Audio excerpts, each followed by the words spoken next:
Welcome to the History Maps podcast. We have a massive stack of sources on the table today. We're looking at military logs, contemporary Marathi Bakar chronicles, Mughal court dispatches, indigenous revenue assessments, and even later records from the East India Company. Quite the collection, yeah. Right. And the mission here is to execute a comprehensive, highly detailed deep dive into the Maratha Confederacy.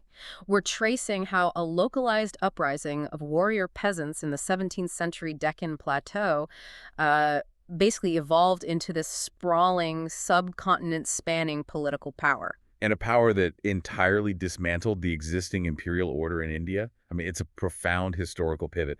We're really examining the mechanics of how an asymmetric insurgency transitions into the prevailing establishment. Because they definitely did not start with the centralized treasury. Oh, absolutely not. They lacked a professional standing army entirely. Instead, they weaponized their specific geography to exhaust and eventually consume empires that possessed infinitely more resources. Right. So to give you a sense of the geopolitical board in the early 17th century, the Indian subcontinent is effectively split. You have the immense Mughal Empire dominating the north, projecting power through sheer demographic and economic weight. Massive weight. Yeah. And to the south, you have the established Deccan sultanates, like the Adil Shahi dynasty of Bijapur.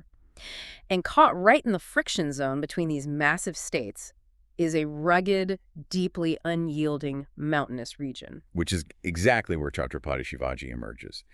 And looking at these sources, they make it very clear he was not just a tactician. He was an institutional architect. He built a highly specific administrative and military machine, right? Designed to basically bleed larger powers dry. Exactly. But to understand that machine, we really have to start with the environmental realities of the Deccan and the people who inhabited it. Because the term Maratha originally stems from the Sanskrit Maharashtra, indicating a great region. So it started as just a geographical label. Right, but over time, that geographical label transitioned into a socio-military designation. By the time we reach the 17th century, Maratha specifically refers to a martial class of Marathi-speaking people. And they were predominantly from an agrarian background known as Kunbis, correct? Yes, the Kunbis. Let's clarify that, because if you read the Mughal dispatches, they often portray these people simply as rebels or bandits. Oh, the Mughal bias is very strong there. Yeah, but the indigenous records show a highly structured rural society. These are semi-autonomous warrior peasants. They hold hereditary administrative roles. You see terms like deshmukhs, meaning village headmen. Or patils, yeah, who managed the local land and revenue. They were deeply embedded in the local administration. So they weren't just outlaws running around the hills. Not at all. I mean, they were farming the land, but the chronic political instability of the Deccan meant they also served as a localized militia. The ruling sultanates actually relied on them heavily. Well, the Adil Shahi dynasty, for instance, didn't maintain a massive standing army in the rural Deccan. They utilized these very deshmukhs to provide light cavalry and collect local taxes. Ah, so it created a population that perfectly blended agricultural endurance with martial capability. Precisely. And the environment they are surviving in is just brutal. We're talking about the Western Ghats, the Sahyadri Mountains. I think we need to emphasize just how hostile this geography is to traditional imperial warfare. It really is. Because if you're a Mughal general used to the plains of the north, the Deccan is a logistical nightmare. You have sheer basalt cliffs, dense monsoon forests, and severe elevated plateaus. The Sahyadris function as a naturally occurring fortress network. The rock formations naturally shear off the top. So it creates these massive flat-topped mesas with 90-degree drops. Like ready-made castles. Essentially, yeah. Yeah. For a local population, terrain mastery is everything. Knowing the concealed paths, the choke points that can bottle up an army, and crucially, the hidden cisterns of water is infinitely more valuable than possessing superior numbers. Which brings us to Shivaji Posal. He's born into this environment on February 19, 1630 at the Shivneri Fort. And his family background perfectly illustrates the fluidity and opportunism of the era. It really does. His father, Shahaji, is a jagirdar, meaning he holds a land grant and commands a few thousand horsemen, essentially acting as a mercenary commander for the Bijapur Sultanate. Right. The Posal family trajectory is a classic study in Deccan social mobility. In the mid-16th century, Shivaji's great-grandfather was just a minor village headman. Okay. But within 2 generations, through strategic military service, the family had acquired significant command and influence. So Shivaji is born into a household that understands exactly how the sultanates operate. How they tax, how they fight. Right. And most importantly, how vulnerable they are in that rugged terrain. But Shivaji doesn't just want to be another vassal serving a sultanate. The chronicles point to the heavy influence of his mother, Jitabai, and his administrator, Dadoji Kondadev. They instilled this vision of true independence. A vision he acts on very quickly. Yeah, in 1646, at just 16 years old, he executes a localized coup and captures the Torna fort from the Bijapur Sultanate. Taking Torna is a definitive opening statement.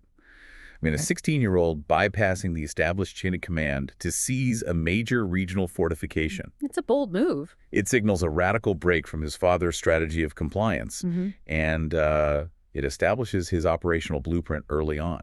He doesn't assemble an army and lay a protracted, expensive siege. Right. He uses a small, highly mobile force to exploit the fort's vulnerabilities, taking it opportunistically. Hold on, though. Having the high ground and a few forts is great, but if the Bijapur Sultanate or the Mughals eventually march on you with 50,000 men, they can just surround the rock and starve you out. That is the big risk, yes. Right. So how do you actually defend these territories without a massive standing army? That is exactly the problem Shivaji had to solve. And the solution was a highly formalized military doctrine known as Ganimi Kava. It translates roughly to enemy tactics or guerrilla warfare. It was an asymmetrical doctrine designed specifically to neutralize the advantages of a larger, heavier army. It relied entirely on hit-and-run tactics, extreme mobility, and a strict avoidance of direct, open-field battles. Let's dig into the mechanics of Ganimi Kava, because the logistics here are fascinating. The Mughal military machine projected power through mass. They had massive, slow-moving baggage trains, heavily armored cavalry, and huge artillery pieces. Artillery that required teams of oxen or even elephants to move. Yeah, it could take a Mughal army a week to move 20 miles. Exactly. And the Marathas looked at that massive lumbering infrastructure and recognized it not as a strength, but as a severe vulnerability. The Maratha logistics were stripped to the absolute minimum. They traveled light. Extremely light. A Maratha cavalryman essentially lived on his horse. He carried a blanket, some basic rations like millet, and his weapons. They didn't have massive supply trains following them. Which give them incredible speed. It meant they could move 50 miles in a day, strike a target, and vanish before a traditional army could even form up its lines.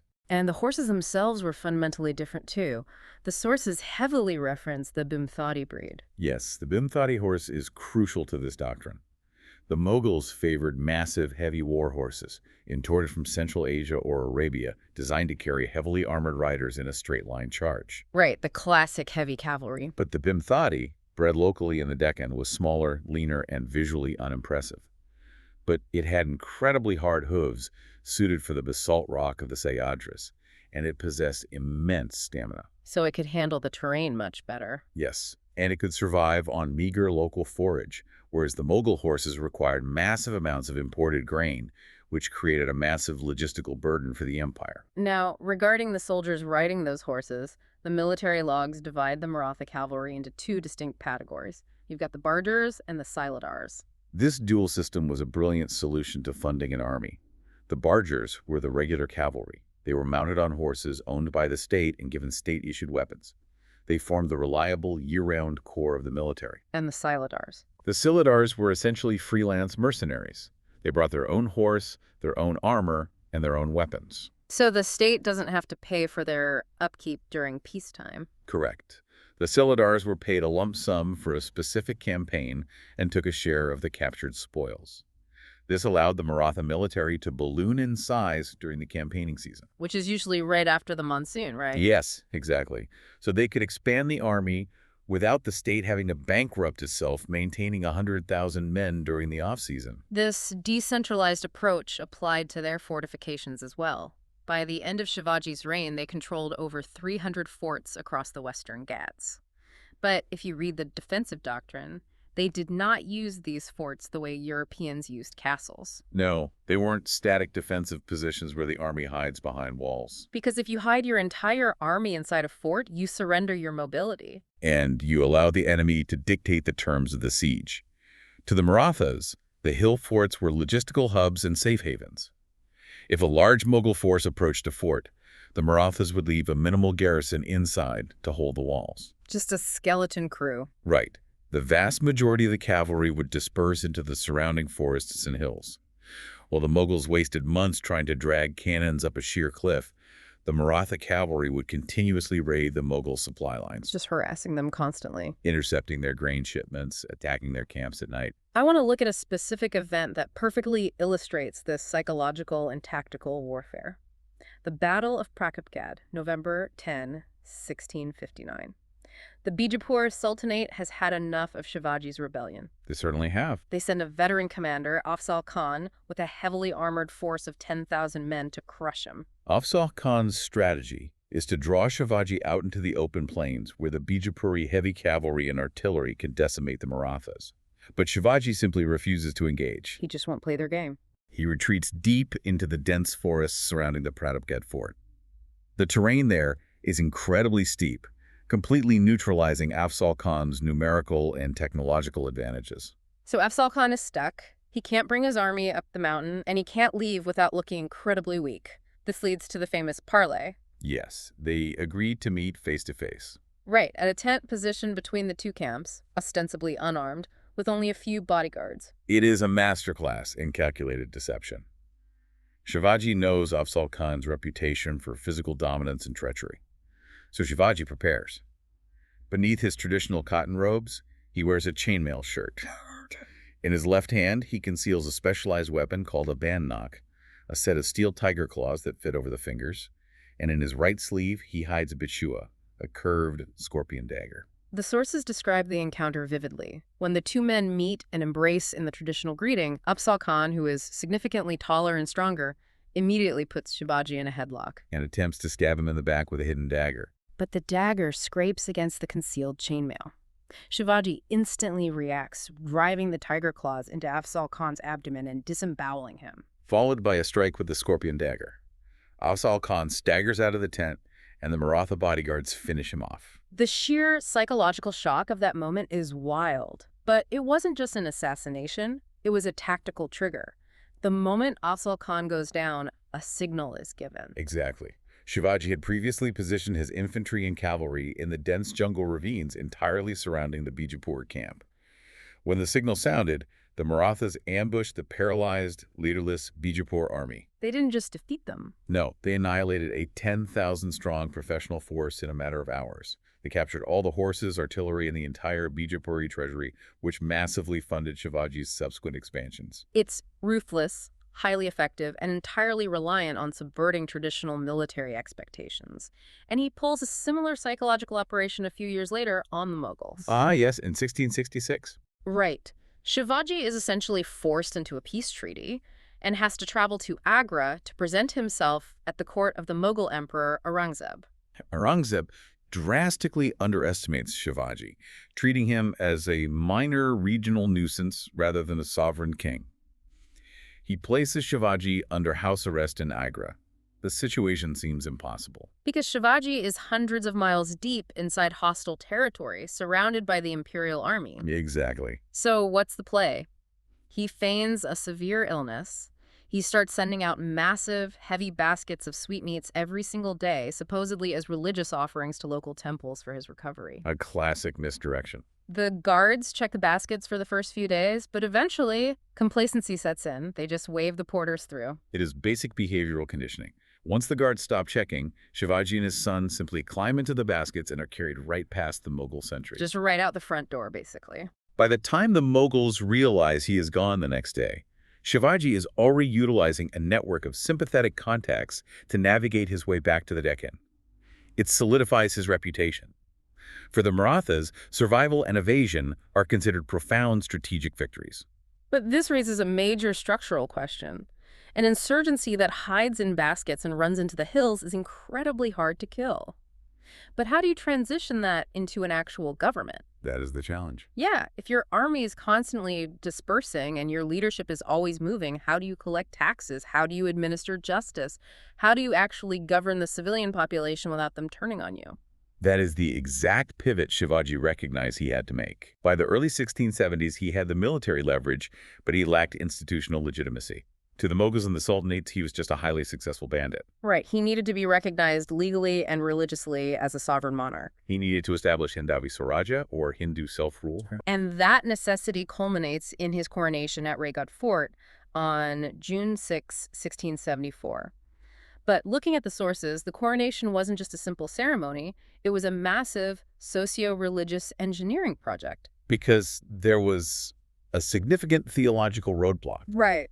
A massive roadblock. According to Orthodox Vedic tradition, only a member of the Kshatriya, the warrior Varna, could be anointed as a Chhatrapati, a sovereign king. And his family didn't fit that bill. Exactly. The Orthodox Brahmin priests of the Deccan looked at Shivaji's lineage, the Bosels, the Kumbi agrarian background, and classified them as Shudras. Therefore, they categorically refused to perform the sacred coronation rites. So Shivaji can't get the local priest to crown him. Does he just force them? No, because forcing them would invalidate the religious legitimacy he was trying to achieve. Instead, he executes a brilliant piece of political maneuvering.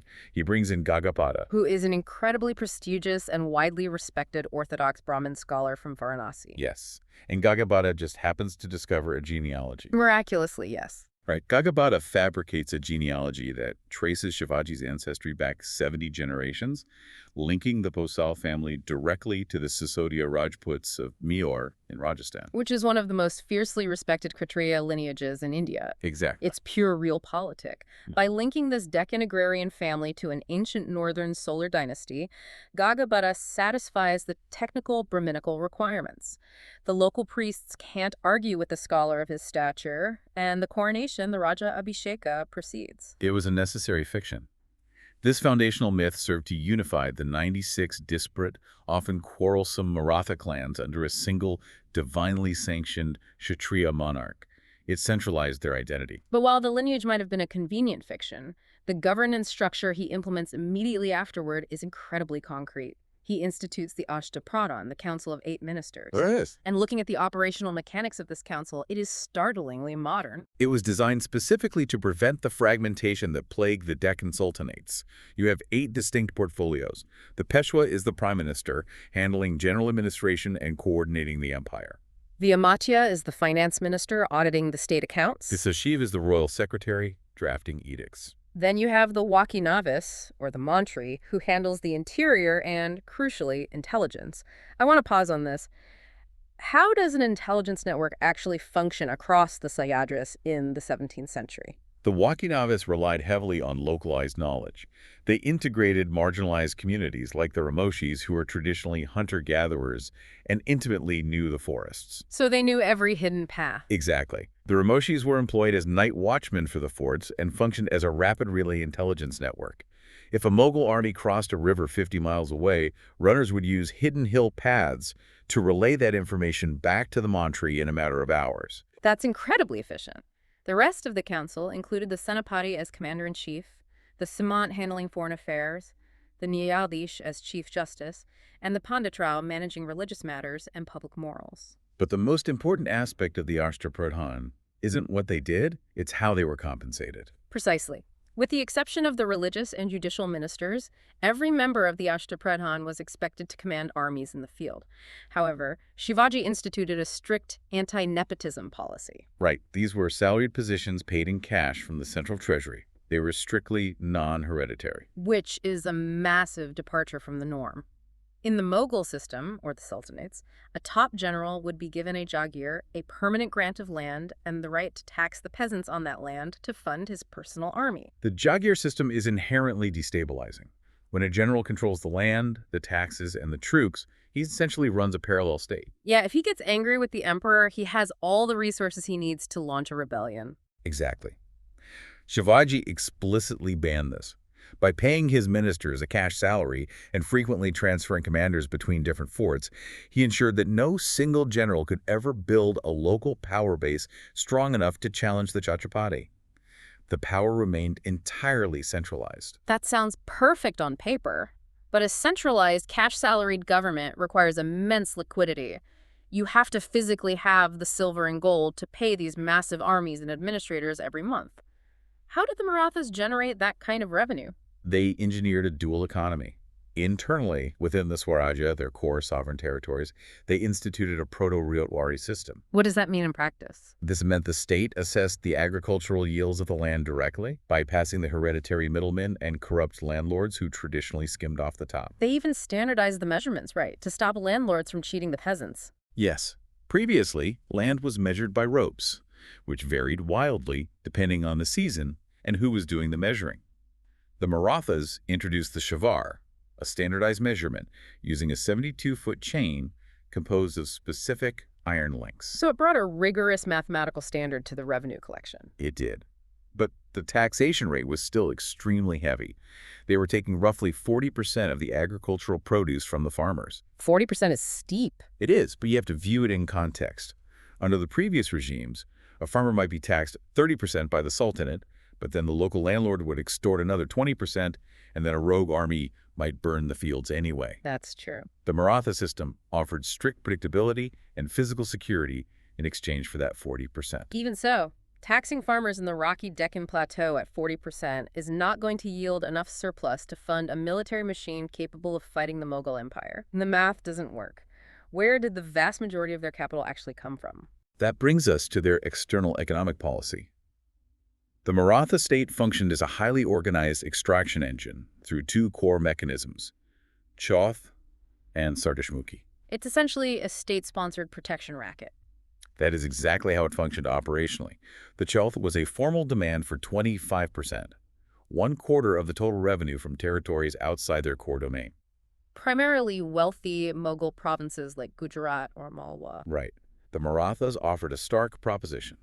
Pay us the 25%, and we will protect your province, meaning we will protect you from us. And if the Mughal governor refuses to pay, Then the Maratha light cavalry descends. They don't try to capture the capital city. They burn the crops, intercept the trade caravans, and completely paralyze the economic output of the province until the governor capitulates and pays the ransom. and then they stack the Sardashmukhi on top of that. Yes, the Sardashmukhi was an additional 10% surcharge.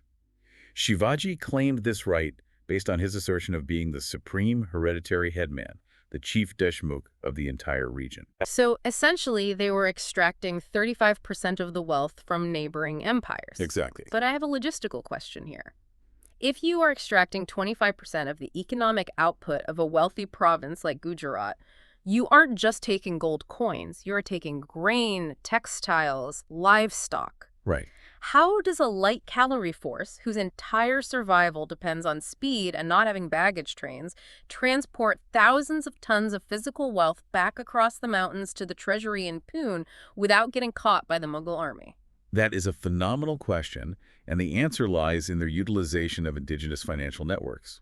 The Marathas didn't try to haul massive carts of grain across the subcontinent. Okay, so what did they do? They leveraged the hundi system, a complex network of bills of exchange managed by local bankers and moneylenders known as sahukars. So they forced the local economy to liquidate the assets for them. Exactly.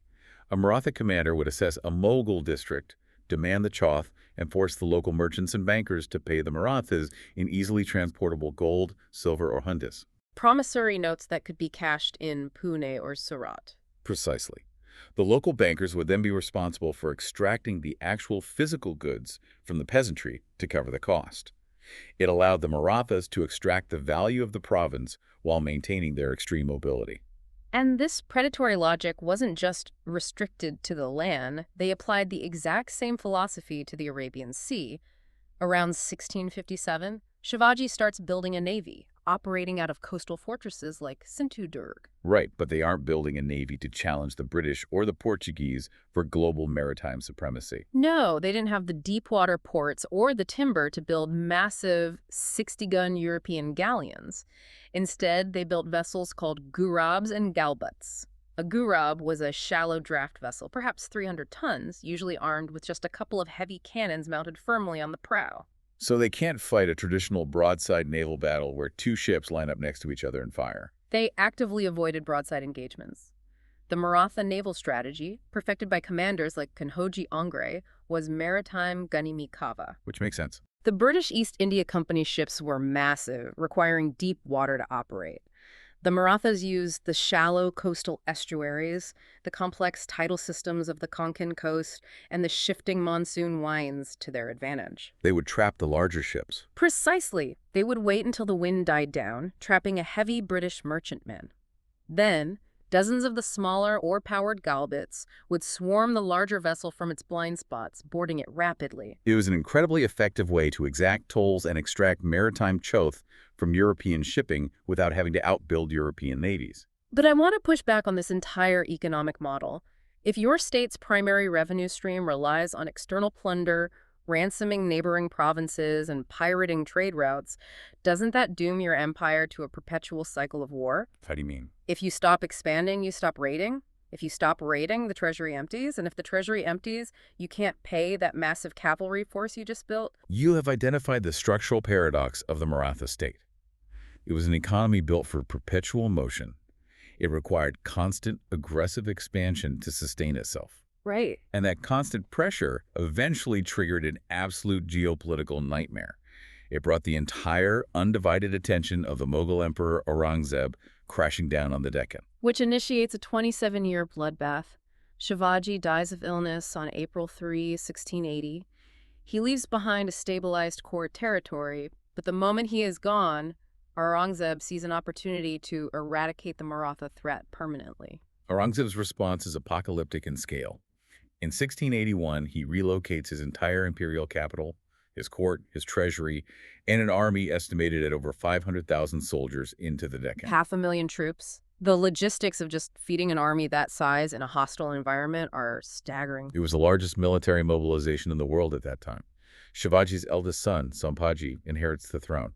And to his credit, Sambhaji is a brilliant tactician. He holds them off for a while. For nearly 9 years, yes. He uses the terrain and the guerrilla networks to completely stymie this massive Mughal juggernaut. But his reign ends in tragedy. In 1689, Sambhaji is betrayed by local informants, captured by the Mughals, and brought before Aurangzeb. The emperor demands his submission and his conversion. And Sambhaji refuses. He does, and on March 11, he is subjected to a gruesome, protracted execution. Aurangzeb calculated that executing the Chhatrapati would break the psychological will of the Marathas. He captured the capital fort of Raigad and took Sambhaji's wife and young son prisoner. From a conventional European or Mughal military perspective, the war was over. The capital had fallen, the king was dead, and the royal family was in chains. But the execution has the exact opposite effect. It enrages the populace. It turns a political conflict into an existential war for survival. Sambhaji's younger brother, Rajaram, is hastily crowned, and he immediately realizes he cannot stay in the Deccan. He flees across the subcontinent, traveling hundreds of miles south to Jinji, an impenetrable fortress in Tamil Nadu, establishing a government in exile. This creates a bizarre strategic map. The Maratha king is trapped in the deep south, while the 500,000-strong Mughal army occupies the Maratha homeland in the west. And this is where the Marathas execute a decision born of absolute desperation, one that saves them but forever changes their political DNA. They decentralize. They completely decentralize. With the central government effectively paralyzed in Jinji, Rajaram and later his formidable widow Tarabai, who acts as regent, realize they cannot pay the army. The treasury is gone. So they revert to the very system Shivaji banned. They issue jagirs, land grants, to ambitious commanders known as sardars. The ultimate bounty system. The decree is basically, the Mughals occupy these lands, we can't pay you. But if you can raise your own army, fight the Mughals, and retake the territory, you can keep the taxes. It unleashed an entrepreneurial insurgency. You see the rise of brilliant, completely autonomous cavalry commanders like Satyaji Ghorpade and Danaji Jadhav. They aren't waiting for orders from a central command. Not at all. They are operating purely on local initiative. Let's look at how this plays out militarily during the siege of Jinji. The Mughals send a massive army under Zulfikar Khan all the way down to Tamil Nadu to besiege Rajaram. The siege lasts for 8 incredibly tedious years, from 1690 to 1698. The Mughals are pouring vast amounts of grain, gold, and manpower into starving out this one fortress. And while the Mughals are fixated on that single static point in the south, what are the decentralized Maratha bands doing back in the Deccan? They are completely dismantling the Mughal logistical network. They aren't attacking local armies head-on. They are burning the supply convoys coming from the north. Poisoning the wells. They're attacking the Mughal base camps at night. The Mughal strategy required capturing forts, but a Mughal general would spend 6 months and thousands of lives besieging a Maratha hill fort, finally capture it, only to realize that the autonomous Maratha bands had recaptured 3 other forts behind his lines during that same period. It was an unwinnable equation. Completely unwinnable. I've heard this compared to fighting a swarm of bees by attacking the hive. You march up, smash the hive to pieces, only to realize the bees have long since abandoned the hive and are now stinging you from every conceivable direction. That's a perfect analogy. There is no center of gravity for the Mughals to strike. And the economic toll of this decentralized warfare was devastating. Over those 27 years, Aurangzeb drained the vast Mughal treasury built by his predecessors. And the human cost. His army suffered between 100,000 to 200,000 casualties, the vast majority not from pitched battles, but from disease, starvation, and endless guerrilla ambushes. When Aurangzeb finally dies in his military camp in 1707, he leaves behind a bankrupt, exhausted empire. The Marathas had outlasted the apocalypse. They did. But the Marathas that emerged from that 27-year crucible were fundamentally different from the centralized state Shivaji built, right? They won by completely decentralizing the military. The independent Sardars now have their own private armies, their own land grants, and their own revenue streams. How does the Chhatrapati put that genie back in the bottle? He doesn't. He can't. The central authority of the monarch is permanently diluted. After Aurangzeb's death, the Mughals attempt a political maneuver.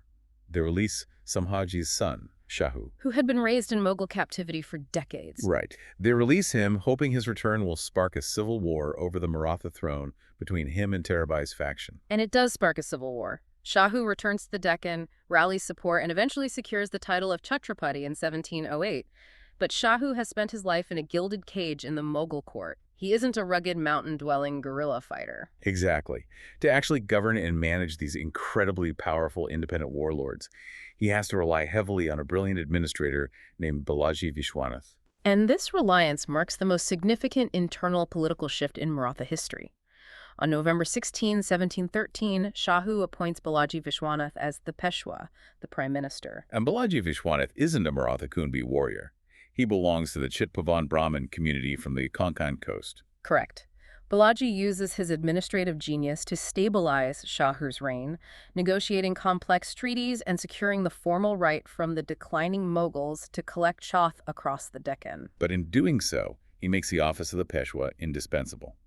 Over the next generation, the executive power quietly but definitively transfers from the Chhatrapati, who remains the symbolic head of state in Satara, to the Peshwa. The Peshwa essentially becomes the de facto ruler, and this power shift accelerates exponentially under Balaji's son, Baji Rao I, who becomes Peshwa in 1720. Baji Rao I is one of the most fascinating figures in Indian history. He truly is. He relocates the administrative capital to Pune, building the massive Shaniwar Wada Palace complex. And militarily, his record is staggering. He leads 41 major campaigns and never loses a single battle. Baji Rao recognized that the Mughal Empire was hollowed out. He famously advised striking at the trunk of the withering tree, knowing the branches would fall on their own. He advocated for massive, rapid northern expansion into Malwa, Gujarat, and eventually up to Delhi itself. But here's where I want to challenge the strategy. Rapid expansion requires massive armies. The central treasury in Pune cannot possibly afford to pay cash salaries to armies operating hundreds of miles away in the north. So Baji Rao institutionalizes the Saranjam system. Yes, he formalizes the exact system that grew out of the 27-year war. The Saranjam system granted major Maratha commanders the hereditary right to administer newly conquered territories, collect the chath, and maintain their own armies using that revenue. But wait, isn't reverting to a hereditary feudal system exactly what destroyed the sultanates? Isn't this exactly what Shivaji spent his entire life trying to prevent? It is. Why would the Peshwa willingly create warlords who are powerful enough to eventually challenge him? Because it was the only way to scale the empire rapidly. The Peshwa essentially traded long-term stability for short-term explosive growth. He couldn't micromanage the logistics of a campaign 1,000 miles away. So he outsourced it. By outsourcing the risk and the reward to regional commanders, he incentivized rapid conquest. It's the ultimate corporate franchise model. Pune is the corporate headquarters setting the overarching brand strategy. But you have these incredibly powerful regional branch managers. You have the Scindia family operating out of Gwalior, the Holkars based in Indore, the Gaekwads in Baroda, the Bonsals in Nagpur. And those branch managers operated as semi-autonomous principalities. They were nominally loyal to the Peshwa. They paid a portion of their tribute back to Pune, But they raised their own massive army. negotiated their own local treaties, and frequently pursued diplomatic agendas that directly contradicted the central government. And the fatal flaw of a franchise model is misaligned incentives. When the regional managers become wealthier and more powerful than the headquarters, internal rivalries supersede the collective strategy. The Scindias and the Holkars began actively competing against each other for influence in the northern courts. Despite that internal friction, the sheer momentum of this expansion pushed the Maratha borders to their absolute geographical limits. By 1760, under Peshwa Balaji Bajirao, the Confederacy reached its peak territorial zenith. From the Indus River near Attock in the northwest, deep into modern-day Pakistan, all the way to Odisha on the Bay of Bengal in the east, and down to the Kaveri River in the south. They control or extract tribute from roughly a third of the entire subcontinent. But pushing that far northwest into the Punjab triggers a catastrophic geopolitical collision. Right, they bump right into the expanding Afghan Durrani Empire led by Ahmad Shah Abdali. And this tension culminates in one of the bloodiest days in 18th century history, the Third Battle of Panipat on January 14, 1761. Panipat is the defining tragedy of the Maratha Confederacy because it highlights exactly how far they had strayed from their foundational doctrines. The Marathas, under the command of Sadashivrao, marched north with an incredibly massive force to confront the Afghans. But they didn't march like an insurgent cavalry. They completely abandoned Ganimikava. Entirely. They'd become an empire, and they felt the need to project imperial prestige. Instead of relying on light, mobile cavalry and hit-and-run logistics, they dragged a massive, slow-moving camp hundreds of miles into unfamiliar northern territory. We are talking about heavy European-style artillery, massive luxury tents, and tens of thousands of non-combatant pilgrims who accompanied the army to visit northern Hindu shrines. They voluntarily adopted the exact lumbering, static vulnerabilities that they used to exploit in the Mughals, and the Afghans take full advantage of it. The Afghan forces, utilizing superior mobility and camel-mounted swivel guns called zamburaks, managed to completely outmaneuver the Marathas. The Afghans encircle the massive Maratha camp, severing their supply lines. They starve the Maratha army for weeks. The animals die, disease runs rampant, and when the Marathas finally attempt a desperate, starved, breakout assault on January 14, it is a slaughter. The casualty estimates are horrifying.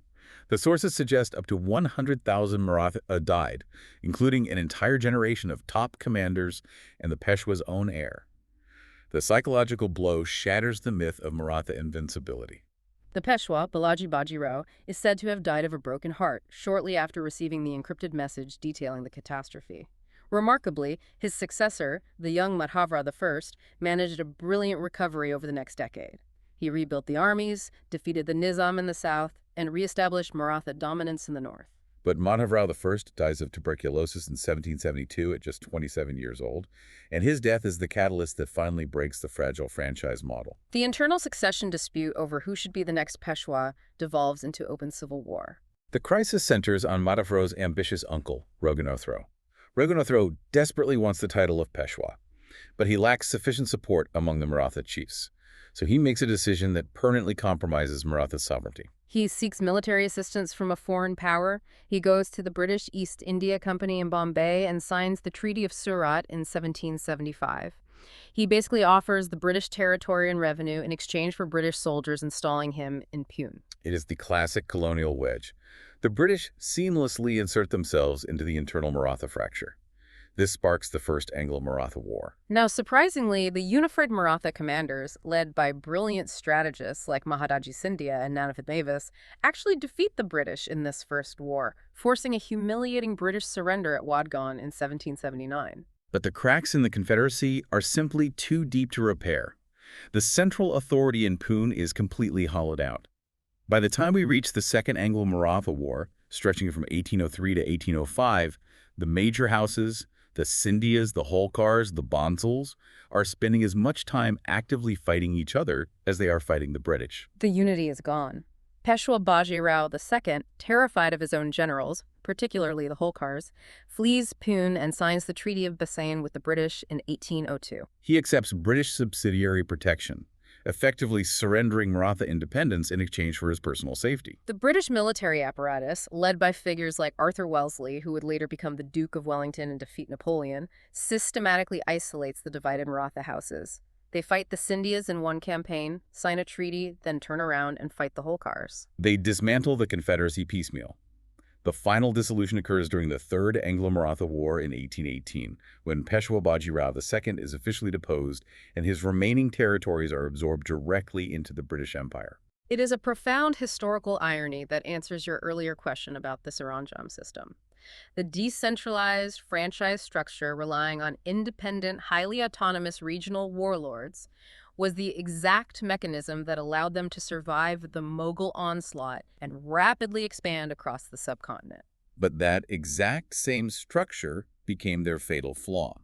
When facing a disciplined, unified, industrially backed force like the British East India Company, the regional branch managers simply could not coordinate a unified defense. They prioritized their local survival over the survival of the Confederacy. Okay, so the political entity of the Maratha Confederacy is formally dissolved by 1818, but they held power for nearly a century and a half. The structural, economic, and cultural changes they instituted left a permanent mark on the subcontinent. They absolutely did. Let's delve into that socio-cultural legacy, starting with social mobility, because they radically altered the traditional hierarchy.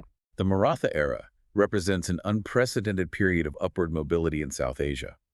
The Maratha-Kumbi continuum completely disrupted the rigid social stratifications of the time. Agrarian peasants who distinguished themselves on the battlefield could rise to the absolute highest echelons of nobility. Right, like the Holkar dynasty, for instance. They originated from a family of Dongars, or shepherds, yet they built a massive, wealthy kingdom. Martial merit frequently superseded birthright. And what about their religious legacy? Because the foundational myth of Hindavi Swarajya, Hindu self-rule, is heavily emphasized. But looking closely at the administrative records, their day-to-day governance doesn't look like a straightforward, monolithic religious crusade. It was a complex, highly pragmatic blend of ideological revivalism and necessary tolerance. Under Shivaji, and subsequently the Peshwas, there was immense state sponsorship of Hindu institutions. They funded the rebuilding of temples that had been destroyed, and they revived Vedic rites that had been suppressed. For example, Ahilyabai Holkar, the brilliant female ruler of Indore in the late 18th century, utilized her vast treasury to restore hundreds of major temples and ghats across the entire subcontinent, most notably the Kashi Vishwanath Temple in Varanasi. Exactly. But parallel to that revivalism, the Marathas were incredibly pragmatic. Their navy was heavily reliant on skilled Muslim sailors and commanders. The Peshwas employed massive contingents of Muslim cavalry and artillerymen. Furthermore, Shivaji's own legal codes explicitly protected mosques in conquered territories and ensured that any seized copies of the Quran were respectfully handed over to Muslim scholars. The reality of governing a vast, diverse agrarian empire required them to temper their religious ideology with absolute political realism. Culturally, they also sparked a massive flourishing of distinct Marathi art forms. You see the proliferation of pawadas, these energetic, rhythmic martial ballads performed orally to recount the heroism of figures like Shivaji or the tragedy of Panipat. It functioned as a powerful tool for building a shared regional identity among the rural population. And later, during the wealth and stability of the Peshwa era in Pune, you see the emergence of the Lavani. This was a highly vibrant, often sensual blend of poetry, song, and dance that became incredibly popular in the military camps and the royal courts. Marking a shift from the austere warrior culture to a more cosmopolitan, wealthy society. But we have to address the deep internal friction that defined that society. You have this massive empire governed from the center in Pune by the Peshwas, who are Chipavan Brahmins. They are instituting policies that enforce strict caste hierarchies, ritual purity, and Brahminical dominance in administration. Right. And out in the provinces, doing the actual bleeding and dying, you have the military muscle, the regional Sardars like the Scindias and Holkars, who derive from those agrarian Kumbi origins. The warriors despised the Brahmins in Pune for treating them as socially inferior and imposing orthodox restrictions on them. And the Brahmins in Pune resented the warriors for acting like independent kings, even though the central government relied entirely on those warriors to extract the tribute that funded the state.